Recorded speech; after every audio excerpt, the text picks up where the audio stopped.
For all the action beats, character deaths and reveals in the sixth and final episode, the scene I keep coming back to is Sam, Isaiah Bradley, Carl Lumbly, and Eli Bradley, Elijah Richardson, at the Captain America exhibit in the Smithsonian Air and Space Museum.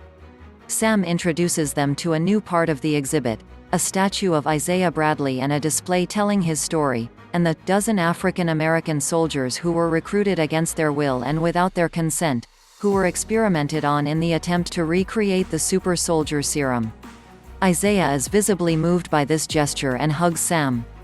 But I think it's important to reflect on the context and larger significance of this scene. I don't believe that it's that exhibit itself, one housed within a government-administered museum, that stirs Isaiah. I think it's the understanding of what Sam's new role of Captain America can achieve. It's one thing to call on the government to create change, to implore people in power to have empathy for those who are powerless. But it's another thing entirely to create change yourself. Sam's speech to the government officials and press is beautifully worded. The only power I have is that I believe we can do better. There is power in those words, without a doubt, and they harken back to Sam's comic book origins as the son of a preacher who knew a thing or two about powerful words.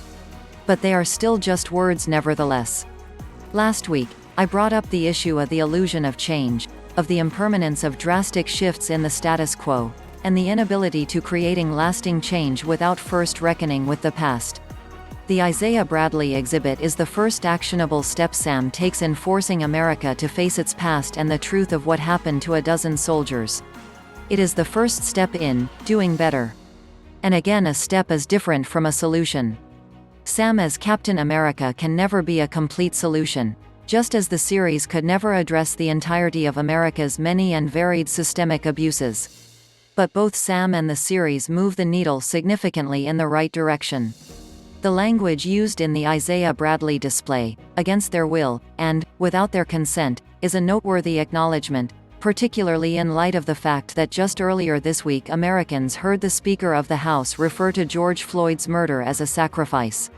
Given his prior conversations with Isaiah, Sam's goal isn't to make Isaiah Bradley into a martyr or give cause for America to pat itself on the back for accomplishing the bare minimum of justice, but to convey the fact that Isaiah's story, like so many others, is a permanent fixture of America's history. The fact Isaiah is depicted by a statue also has its relevance, considering the statues of Confederate soldiers and colonizers that still stand in America, reminders of the lies Americans tell themselves on a daily basis about who built America.